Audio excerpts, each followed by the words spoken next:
How to log into Facebook account after permanent deletion. So first of all, launch Facebook app. Now once you come over here, you can simply use your old credentials of your permanently deleted Facebook account in order to log in. However, if you have exceeded the time period of 30 days, even if you enter your credentials, you won't be able to log in to your Facebook account. So if you are trying to log in to your permanently deleted Facebook account before the time period of 30 days, then only you would be able to log in. So let's start by entering our email address or phone number first.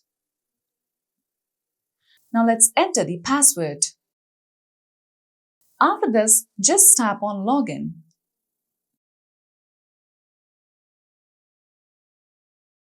Now once you come here, you can see your scheduled deleted date.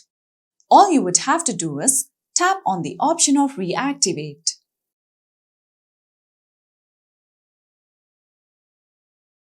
Now with that, you can see that you will successfully be able to log in to your permanently deleted Facebook account.